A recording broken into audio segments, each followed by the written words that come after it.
Hello students, this is नीलम।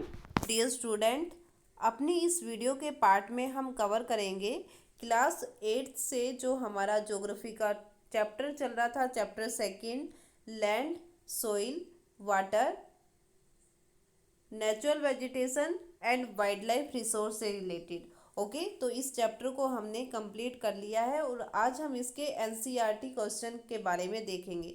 जो हमारी book में क्वेश्चन दे रखे हैं उनके बारे में कुछ क्वेश्चन हमने साथ के साथ जो टॉपिक था उसके साथ के साथ हमने किए थे, लेकिन ये हमारे एक्सरसाइज के क्वेश्चन हैं। ये सभी क्वेश्चन आपको अपनी फेयर नोटबुक में लिखने भी है और अच्छे से याद भी करने हैं। ओके, तो स्टार्ट करते हैं। सबसे पहले हमारे पास क्वेश्चन आता है हमारा, which are the two main climatic factor responsible for soil formation. मतलब जो सोइल फॉर्मेशन होती है उसमें कौन कौन से फैक्टर रिस्पॉन्सिबल होते हैं। तो हमने देखा था कि सोइल बनने में, ठीक है, जो सोइल का पार्ट था, सोइल एक नेचुरल रिसोर्स है और सोइल बनने में 1 सेंटीमीटर सोइल की लेयर बनने के लिए थाउजेंड्स ऑफ ईयर लग जाते हैं। और उसको बनाने में कौन कौन सी चीज़ें, कौन कौन से फैक्टर रिस्पॉन्सिबल है, तो उसके बारे में हमें बताना है कि सोइल जो बनती है वो किसकी वजह से, कौन कौन से फैक्टर सोइल बनने में हमारी हेल्प करते हैं, सोइल बनने में हेल्प करते हैं। So two main climatic factors responsible soil formation are temperature and rainfall, wherein rainfall influence the rate of weathering and humus formation. Okay, तो यहाँ पर हमारे पास आंसर दे रखा है टेम्परेचर एंड रेनफॉल। ओके, क्योंकि क्या होता है कि जैसे कई बार क्या होता है कि जो टेम्परेचर होता है कभी हाई होता है, कभी लो होता है, कभी मॉडरेट रहता है, ना वो लो होता है और ना ही वो हाई होता है। ठीक है, तो इसकी वजह से क्या होगा कि वहाँ पर जो लैंड एरिया होगा, तो अगर ज़्यादा हवाएं चलेंगी या टेम्परेचर कम ज़्यादा होगा तो उसकी वजह से जो लैंड एरिया है जहाँ पर मतलब स्ट्रॉन्ग रॉक्स है या ज़्यादा गहरी ज़मीन है, या ये बोल सकते हो ज़्यादा मजबूत ज़मीन है जहाँ पर सोइल नहीं है, तो टेम्परेचर में कमी बढ़ने की वजह से या टेम्परेचर एकदम घटने की वजह से क्या होगा कि वो जो लैंड एरिया होगा वो धीरे धीरे करके छोटे छोटे पार्ट में डिवाइड होना स्टार्ट हो जाएगा। और वही डिवाइडेशन जब काफ़ी लंबे टाइम तक चलेगी, thousands of year, hundreds of year अगर उसमें लगेंगे, तो वो क्या बन जाएगी, सोइल बन जाएगी, फिर बिल्कुल छोटे छोटे पार्ट में कन्वर्ट होकर। ओके, रेनफॉल के बारे में दे रखा है क्योंकि रेनफॉल से क्या होता है कि वेदरिंग और ह्यूमस फॉर्मेशन होती है। जो मौसम है उसमें चेंजमेंट आता है, या जो ह्यूमस है वो उसकी वजह से भी सोइल फॉर्मेशन होती है। ओके, तो हमें यहाँ पर सोइल फॉर्मेशन से रिलेटेड फैक्टर्स बताने थे जो सोइल फॉर्मेशन में हेल्प करते हैं। तो राइट आंसर हमारे पास यहाँ पर हो जाएगा टेम्परेचर एंड रेनफॉल। उसके बाद हमारे पास आता है, right any two reason for land degradation today. मतलब जो लैंड रिसोर्स है वो डिग्रेडेशन, वो लगातार मतलब उसकी जो ग्रेड है, उसकी जो क्वालिटी है वो ख़त्म होती जा रही है। तो वो क्यों होती जा रही है, कौन कौन से दो रीजन हैं। तो रीजन पे हमें दे रखा है, the over use of chemical fertilisers and deforestation are the two main reason for land degradation. Okay, मतलब कौन कौन से रीजन दे रखे हैं। एक तो हम केमिकल्स का, फर्टिलाइजर्स का बहुत ज़्यादा यूज़ कर रहे हैं, दूसरा हम पेड़ पौधों की लगातार कटाई कर रहे हैं। तो ये जो दो मेन रीजन है वो लैंड डिग्रेडेशन के सबसे मेन रीजन माने जाते हैं। ओके, तो अगर हम ऐसे ही केमिकल्स का, फर्टिलाइजर्स का ज़्यादा यूज़ करते रहे, पेड़ पौधों को कट करते रहे, उनकी जगह पर नए पेड़ पौधे नहीं लगाए, तो लैंड रिसोर्स जो होगा वो एक दिन बहुत मतलब डेंजरफुल कैटेगरी में आ जाएगा। The growing population and their ever-growing demand had led to large-scale destruction of forest cover and arable land and has created a fear of losing this natural resource। मतलब क्या हो रहा है कि हमारी पॉपुलेशन ग्रो हो रही है। ओके, तो पॉपुलेशन अगर बढ़ेगी तो उसकी वजह से उनकी डिमांड भी बढ़ेगी। वो जो चीज़ें यूज़ कर रहे हैं, वो जो प्रोडक्ट यूज़ करते हैं, तो उनकी वजह से उसमें भी इंक्रीज, वो भी इंक्रीज होगी। अगर वो इंक्रीज हो गई तो फॉरेस्ट के एरिया को, मतलब जैसे मान लो अब अगर हमें कंस्ट्रक्शन का काम करना है, अगर हमें घर बनाना है, तो उसके लिए हमें कंस्ट्रक्शन के लिए हमें वुड्स की ज़रूरत पड़ती है, लकड़ियों की ज़रूरत पड़ती है, और वो हमें कहाँ से मिलती है? फॉरेस्ट से। तो हमें क्या करना पड़ेगा? फॉरेस्ट को कट करना पड़ेगा।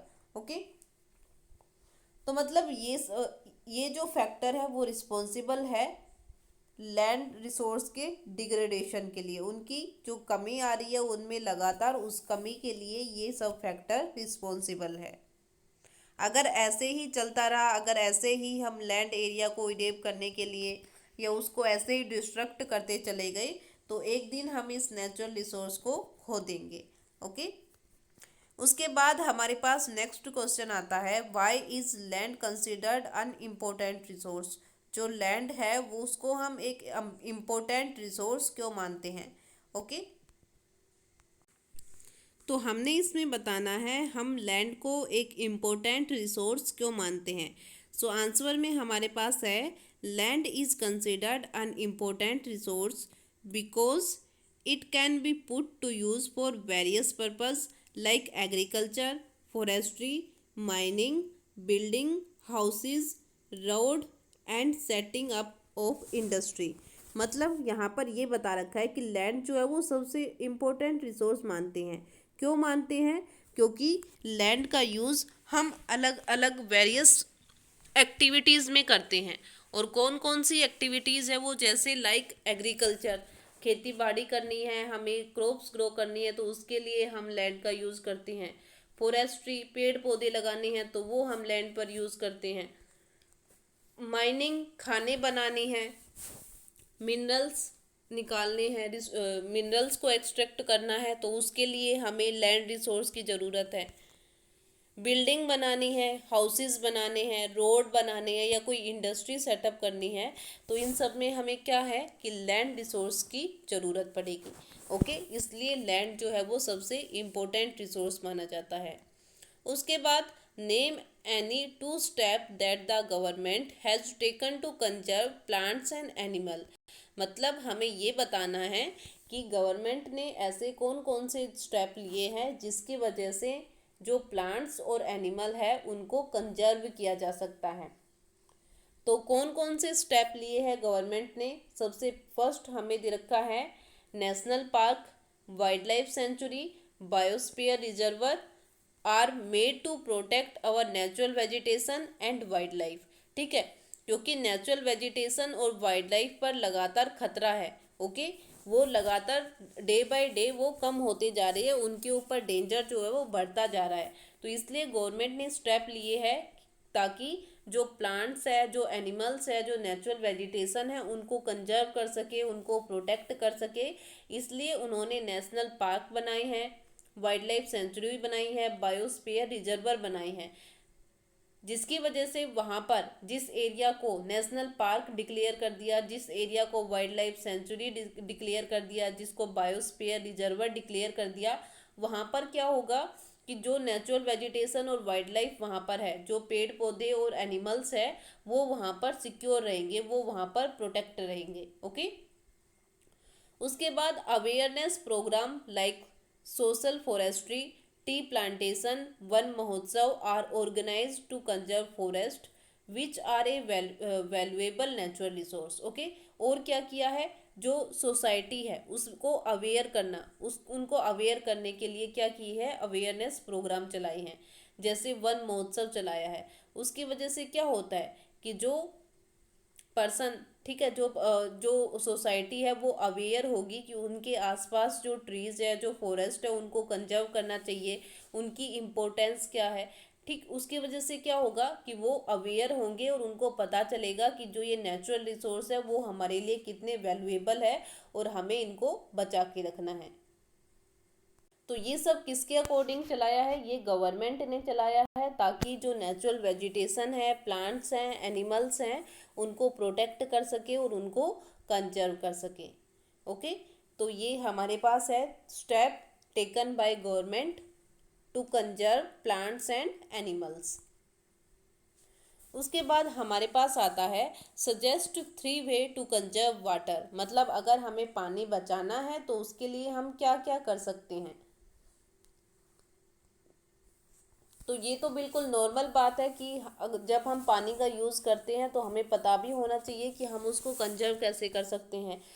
ठीक है, तो कौन कौन सी बातें हैं, जैसे increase forest cover and other vegetation to slow and surface run off. Okay, तो हमें क्या करना चाहिए कि ज़्यादा से ज़्यादा पेड़ लगाने चाहिए। इंक्रीज फॉरेस्ट कवर, या जो वेजिटेशन है उसके पार्ट को हमें बढ़ाना चाहिए, जिसकी वजह से क्या होगा कि जो रेन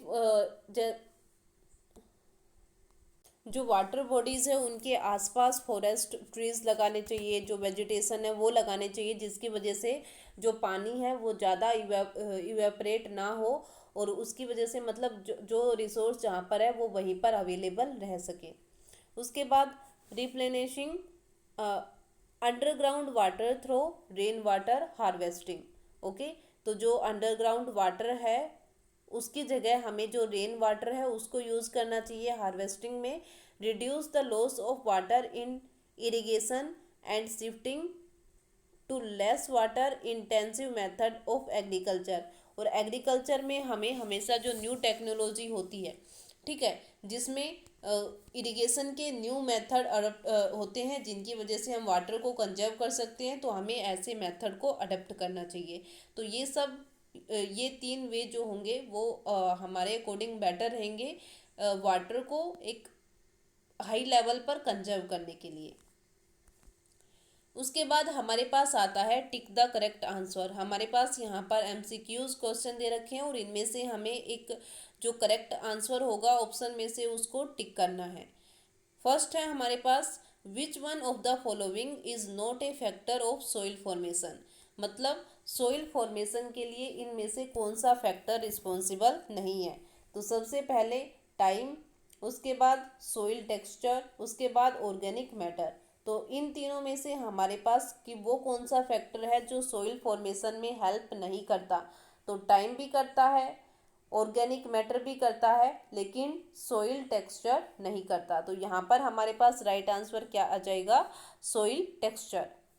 उसके बाद which one of the following method is most appropriate to check soil erosion on steep slope, मतलब जो स्टीप स्लोप होती है, जो बिल्कुल खड़ी ढलानें होती हैं, उन ढलानों पर अगर हमें सोइल इरोजन को रोकना है, मिट्टी के कटाव को अगर रोकना है, तो हमें कौन सा मेथड सबसे ज़्यादा यूज़ करना चाहिए। तो सबसे फर्स्ट है हमारे पास शेल्टर बेल्ट, बी ऑप्शन में मल्चिंग और सी ऑप्शन में टेरेस कल्टीवेशन। तो शेल्टर बेल्ट में हमने देखा था कि हमने पूरे जो कोस्टल एरिया होता है उसके आसपास हमने क्या कर दिए कि पेड़ पौधे लगा दिए, ताकि ज़्यादा विंड्स, ज़्यादा तेज़ हवा चले तो उसकी वजह से वहाँ पर मिट्टी का कटाव ना हो, वे वो पेड़ पौधे उस हवा की स्पीड को कम कर दे। मल्चिंग में हमने देखा था कि जो हमारा खेत होता है, जो फील्ड होता है, उसमें हमने क्या किया कि जो ऑर्गेनिक मैटर होते हैं उससे सोइल को कवर कर दिया था, ताकि वो उसका बहाव ना हो, वो हवा के साथ बह के ना जाए। टेरेस कल्टीवेशन में क्या था कि जो हिली एरिया होता है, जहाँ पर स्लोप एरिया होता है, वहाँ पर हमने क्या करना था, टेरेस फार्मिंग करनी थी। ओके, मतलब एक स्टेप बाय स्टेप हमने ऐसे फील्ड बनाने थे ताकि जो टेरेस मतलब जो सोइल है उसके रीजन को हम रोक सकें। तो यहाँ पर हमारे पास राइट आंसर आ जाएगा टेरेस कल्टीवेशन। ओके, मतलब जो सीढ़ीदार खेती होती है वो करनी चाहिए कहाँ पर, जहाँ पर हिली एरिया ज़्यादा होता है, जहाँ पर स्लोप वाला एरिया जहाँ पर ज़्यादा होता है, तो वहाँ पर हमें टेरेस फार्मिंग, टेरेस कल्टीवेशन जरूरी है। थर्ड है विच one of the following is not A favour of the conservation of nature. ठीक है, इनमें से हमें ये बताना है कि कौन सा ऐसा है जो नेचर को कंजर्व करने के फेवर में नहीं है। तो सबसे पहले switch off the bulb when not in use, कि जो बल्ब होते हैं उनको स्विच ऑफ कर देना जब हम कोई काम नहीं कर रहे हैं। Close the tap immediately after using, जो भी काम जब हम वाटर यूज़ कर रहे हैं, पानी को यूज़ कर रहे हैं, तो उसके जस्ट बाद ही हमें टैप को बंद कर देना चाहिए। डिस्पोज पॉलीपैक्स आफ्टर सोपिंग, तो जो पॉली पैक्स होते हैं उनको हमें सोपिंग के बाद डिस्पोज कर देना चाहिए। तो यहाँ पर हमारे पास राइट आंसर आ जाएगा डिस्पोज पॉलीपैक आफ्टर सोपिंग। मतलब ये नहीं करना चाहिए, इसके जगह पर हमें जो हमारे पास पॉलीपैक्स होते हैं, पॉलीथीन्स जो होती हैं, उनको हमें दोबारा से यूज़ करना चाहिए। एक बार अगर हमने यूज़ कर लिया तो अगर हम उनको दोबारा यूज़ कर सकते हैं तो एक बार फिर से हमें उनको रीयूज़ करना चाहिए। ऐसे नहीं है कि हमने ऐसे ही उनको कहीं पर भी डिस्पोज कर दिया। ओके, तो जो आंसर सी, जो ऑप्शन सी है वो यहाँ पर करेक्ट आंसर हो जाएगा। उसके बाद हमारे पास आता है match the following. Match the following में हमें कॉलम ए और कॉलम बी दे रखा है, उनके अलग अलग पार्ट हमें दे रखे हैं और उनको हमें मैच करना है। Land use prevent soil erosion, humus, narrow zone of contact between the lithosphere, hydrosphere and atmosphere, rock dam, productive use of land, biosphere, organic matter deposit on top soil, counter ploughing. तो इनमें हमें ये करना है, ये हमारे पास जो अभी मैंने आपको स्टेटमेंट्स बताई हैं इनको मैच करना है कि कौन सी कॉलम कॉलम ए का कौन सा पार्ट कॉलम बी के किस पार्ट से सबसे इजी से, मतलब सबसे सही से मैच होता है, कौन सा राइट आंसर है। तो यहाँ पर आंसर है लैंड यूज़ के बारे में हम लिखेंगे प्रोडक्टिव यूज ऑफ लैंड। ठीक है, तो जो हमारा ऑप्शन है प्रोडक्टिव यूज ऑफ लैंड हम उससे मैच कर देंगे। ह्यूमस का मतलब होता है organic matter deposit on top soil, तो ह्यूमस को हम किसके साथ मैच करेंगे, organic matter deposit on top soil. ठीक है, रोक डैम के लिए हम रोक डैम का राइट आंसर हमारे पास आ जाएगा प्रिवेंट सोइल इरेजन। मतलब सोइल इरेजन को रोकने के लिए हम क्या करते हैं, रोक डैम बनाते हैं। बायोस्फीयर, बायोस्फीयर क्या होते हैं, narrow zone of connect between the lithosphere, hydrosphere and atmosphere, तो उसको हम क्या बोलेंगे, बायोस्फीयर। ठीक है, तो ये हमारे पास मैच द फॉलोइंग थे। उसके बाद हमारे पास आता है state whether the given statement is true और false, is if true give the reason. हमें ये बताना है कि जो स्टेटमेंट हमें दे रखी है वो ट्रू है या फॉल्स है। अगर सही है तो वो क्यों सही है उसका रीजन भी हमें देना है। तो सबसे पहले हमारे पास आता है Ganga Brahmaputra plain of India is an over populated region. मतलब गंगा ब्रह्मपुत्रा प्लेन जो है इंडिया में, वो उसमें सबसे ज़्यादा पॉपुलेशन है, वो सबसे ज़्यादा पॉपुलेटेड रीजन है। तो ऐसा क्यों है, क्या रियल में ऐसा है, ये स्टेटमेंट सही है। तो हाँ बिल्कुल, ये स्टेटमेंट बिल्कुल सही है, इसका आंसर हमारे पास आ गया ट्रू। अब हमें साथ में ये भी बताना है कि वो क्यों है। River valley and plain offer suitable land for agriculture, hence they are densely populated. क्योंकि जो रिवर वैली होती है, जो प्लेन एरिया होते हैं, वहाँ पर एग्रीकल्चर करना सबसे इजी होता है। ओके, इसलिए वहाँ पर सबसे ज़्यादा पॉपुलेशन पाई जाती है। ठीक है, तो गंगा ब्रह्मपुत्रा प्लेन जो है वो इंडिया में, वहाँ पर सबसे ज़्यादा पॉपुलेशन मिलती है। और पॉपुलेशन मिलने का रीज़न ये होता है कि प्लेन एरिया जो होते हैं वो एग्रीकल्चर के लिए सबसे ज़्यादा सूटेबल होते हैं। ओके, इसलिए वो सबसे ज़्यादा पॉपुलेटेड भी होते हैं। उसके बाद हमारे पास आता है वाटर अवेलेबिलिटी पर person in India is declining. मतलब वाटर अवेलेबिलिटी जो इंडिया में पर पर्सन, इंडिया कंट्री की बात हो रही है कि हर पर्सन की जो वाटर अवेलेबिलिटी है इंडिया में वो धीरे धीरे करके डिक्लाइन हो रही है, वो धीरे धीरे करके कम हो रही है। तो ऐसा क्यों है, क्या रियल में ऐसा है। तो बिल्कुल ट्रू स्टेटमेंट है, रियल में ऐसा है। और क्यों है reason, increase population, increase urbanization, the rising standard of living and the rising demand for food and cash crop are leading the shortage in the supply of fresh water। ठीक है, तो ये सब रीजन इस चीज़ के लिए रिस्पॉन्सिबल है। हमारी पॉपुलेशन इंक्रीज हो रही है, हम अर्बनाइजेशन पर ज़्यादा फोकस कर रहे हैं, स्टैंडर्ड ऑफ लिविंग हमारा इंक्रीज हो रहा है, जो डिमांड है फूड की और कैश क्रॉप की, उसकी वजह से उस डिमांड को एकदम से, मतलब वो बढ़ रही है। तो उसको कंप्लीट करने के लिए, उस शॉर्टेज को पूरी करने के लिए हमें फ्रेश वाटर की ज़रूरत है और इसमें हम फ्रेश वाटर ज़्यादा यूज़ कर रहे हैं, जिसकी वजह से the shortage are either due to drying up of water source और वाटर पोल्यूशन। और इसकी वजह से क्या हो गया कि हम या तो पानी को बहुत ज़्यादा यूज़ कर रहे हैं, या जो पानी को यूज़ कर रहे हैं जिसकी वजह से वाटर रिसोर्स ख़त्म हो गए, या जो वाटर है वो पोल्यूटेड हो गया। ओके, तो यही रीजन है कि वाटर अवेलेबिलिटी जो है पर पर्सन इन इंडिया वो धीरे धीरे करके डेक्लाइन में जा रही है, वो धीरे धीरे करके कम हो रही है। उसके बाद हमारे पास आता है rows of tree planted in the coastal area to check the wind movement are called intercropping. तो हमें ये बताना है कि हम कोस्टल एरिया में क्या करते हैं कि विंड की मूवमेंट, क्योंकि कोस्टल एरिया में बहुत तेज़ हवाएं चलती है, तो उसके लिए हम क्या करते हैं कि खेत के चारों तरफ हम पेड़ लगा देते हैं, ताकि जो तेज़ हवाएं चलती है उसकी वजह से जो सोइल है, जो मिट्टी है, वो वहाँ से उड़कर ना जाए। ठीक है, तेज हवा की वजह से, इसलिए हम पेड़ लगा देते हैं।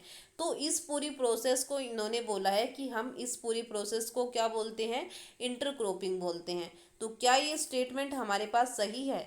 जी नहीं, ये स्टेटमेंट हमारे पास सही नहीं है, ये स्टेटमेंट गलत है। ओके, जो ये पूरी प्रोसेस होती है इसको इंटरक्रॉपिंग नहीं बल्कि क्या बोलते हैं, शेल्टर बेल्ट बोलते हैं। ठीक है, क्या बोलते हैं, शेल्टर बेल्ट। इंटरक्रॉपिंग नहीं बोलते हैं बल्कि क्या बोलते हैं, शेल्टर बेल्ट।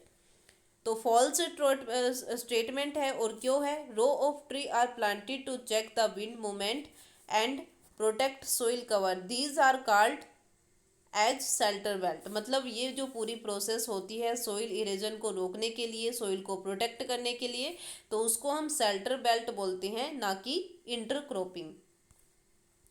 उसके बाद हमारे पास है human interference and changes of climate can maintain the ecosystem. मतलब जो ह्यूमन इंटरफेयर क्लाइमेट को चेंज करने में, या क्लाइमेट में इंटरफेयर करके इकोसिस्टम को मेंटेन कर सकता है। मतलब इकोसिस्टम को मेंटेन करने में ह्यूमन का कोई पार्टिसिपेशन हो सकता है। तो ये स्टेटमेंट सही है या गलत है? तो ये गलत स्टेटमेंट है। ह्यूमन का जो कोई भी इंटरफेरेंस नहीं होता क्लाइमेट को चेंज करने में या उसको मेंटेन करने में। Okay, climate change and human interference can causes the loss of natural habitat and hence destroy the ecosystem. मतलब अगर ह्यूमन ज़्यादा ही कुछ क्लाइमेट को चेंज करने की कोशिश करेगा, या जो ज़्यादा इंटरफेरेंस करेगा क्लाइमेट को मेंटेन करने में, तो उसकी वजह से जो नेचुरल हैबिटेट है वो ख़त्म हो जाएगा, वो उसमें उस पर डेंजर आ जाएगा, वो लॉस में चला जाएगा, और जिसकी वजह से जो इकोसिस्टम है वो डिस्ट्रॉय हो जाएगा। क्योंकि पूरा का पूरा इकोसिस्टम हमारा हमारे क्लाइमेट के ऊपर डिपेंड है। अगर ह्यूमन ने कुछ ऐसा किया कि वो क्लाइमेट को मेंटेन करे, क्लाइमेट को चेंज करे, या क्लाइमेट में इंटरफेरेंस करे, तो उसकी वजह से इकोसिस्टम जो है वो डिस्ट्रॉय होगा, और उसकी वजह से जो नेचुरल हैबिटेट है उसके वो उसका लॉस ज़्यादा होगा।